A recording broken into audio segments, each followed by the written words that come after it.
welcome from all of us at He Is Risen Ministries. Your support, by subscribing and giving a thumbs up, helps us keep creating videos that inspire and equip those seeking a deeper walk with the Lord. I'm really glad you're here today. Let's take a few minutes together to talk about a question that comes up a lot, especially among new believers, and especially among Gen Z thinkers who like to ask honest, curious questions. Here's the question. Why aren't dinosaurs mentioned in the Bible? If dinosaurs were real, and if the Bible is true, why don't we see the word dinosaur anywhere in Scripture? That's not a silly question. It's not a gotcha question. It's a thoughtful one. And today we're going to walk through it calmly, simply, and honestly. Let's start with something that often gets overlooked. The word dinosaur is actually very new. The Bible was written thousands of years ago. But the word dinosaur wasn't invented until the year 1842. That's right. Less than 200 years ago. Before that time, people didn't use the word dinosaur at all. They used words like dragon, serpent, great beast, or simply described what they saw. So when someone says, the Bible doesn't mention dinosaurs, the first response is simple. Of course it doesn't. The word didn't exist yet. That's like asking why the Bible doesn't mention smartphones or Wi-Fi or TikTok. Those things exist, but the language came later. The Bible describes reality using the words available at the time. Now let's talk about descriptions. One of the most interesting passages in all of Scripture is found in the book of Job. Specifically, Job chapter 40 and Job chapter 41. In Job 40, God describes a creature called Behemoth, and in Job 41, God describes another creature called Leviathan. These aren't quick mentions. They're detailed, poetic, and powerful. God doesn't describe Behemoth like an elephant, or a hippo, or a rhino. There's one line that stands out. It says the creature's tail sways like a cedar tree. Let's pause right there. A cedar tree is massive, strong, thick, tall. An elephant's tail is thin. It's more like a rope with hair at the end. It does not sway like a cedar tree. Even the largest land animals alive today don't match that description. And God goes on to describe bones like bars of iron, strength beyond human control, a creature man cannot tame. This isn't cartoon imagery. It's intentional. God is pointing Job to something real, something awe-inspiring, something that existed alongside humans. Now let's zoom out for a moment. All around the world, in caves on nearly every continent, we find ancient drawings. These drawings were made by people who had no scientific training, no textbooks, no museums, and yet many of these cave drawings show large reptile-like creatures, long tails, large bodies, sometimes spiked backs, sometimes long necks.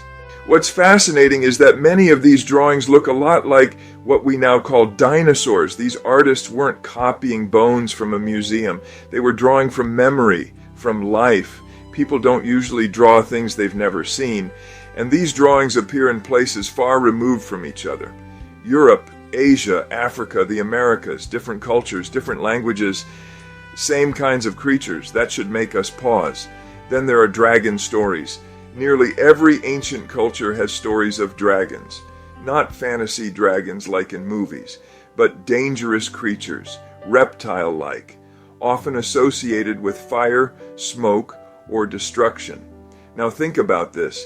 If dinosaurs lived alongside early humans and people tried to describe them, what word would they use? Dragon fits surprisingly well. A large reptile, powerful, terrifying, hard to kill.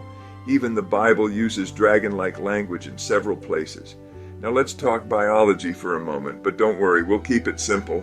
Many reptiles do not have what's called a growth inhibitor. That means they don't stop growing because of age. They stop growing because of environment, or injury, or death.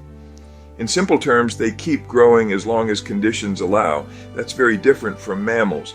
Now here's where things get really interesting. Before the flood, according to Scripture, humans lived for hundreds of years. Not 10, not 20, hundreds. If humans lived longer and reptiles keep growing longer, what would that mean? It would mean reptiles could grow very large.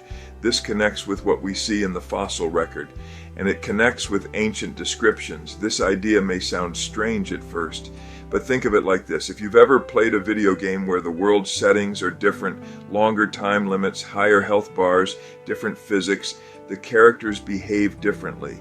The pre-flood world was different atmosphere, different conditions, different lifespans. It's not unreasonable to think creatures grew larger. Now let's talk about why dinosaurs aren't walking around today. The flood was a global catastrophe. It reshaped the earth. It changed climates. It buried creatures rapidly, which explains fossils remarkably well. Not every creature survived. Some went extinct. And extinction doesn't mean something never existed. It means it no longer exists. Just like the dodo bird, just like countless species we know were real. So where does that leave us? It leaves us with a choice. We can believe that ancient people were unintelligent and imagined these creatures out of nowhere. Or we can believe they described what they saw using the language they had. We can believe Scripture is careless with detail, or we can see that it describes reality accurately, even when we don't immediately recognize the terms. For Gen Z especially, this matters. You're used to fact-checking. You're used to Googling. You don't want answers that feel forced. And that's okay. God is not afraid of your questions. Truth holds up under examination. The Bible doesn't need dinosaurs to be named to be true. It already describes a world that makes sense of them. When you read Job carefully, when you look at ancient art, when you understand language and biology, when you step back and connect the dots, you don't find a contradiction. You find consistency. And maybe the bigger question isn't, why aren't dinosaurs mentioned? Maybe it's this: what does it say about God that He created creatures so powerful, so massive, so awe-inspiring, and then casually points to them and says, look at what I made? The same God who made those creatures also made you, and He didn't do it by accident. If you've ever felt small, if you've ever felt like faith couldn't survive honest questions, let this be an encouragement. God welcomes your curiosity. He invites you to seek, to knock, to ask. So take time to read, to think, to wonder. And let your questions draw you closer, not farther away. Got a question you'd like us to explore in a future video? Drop it in the comments below. We'd love to hear from you.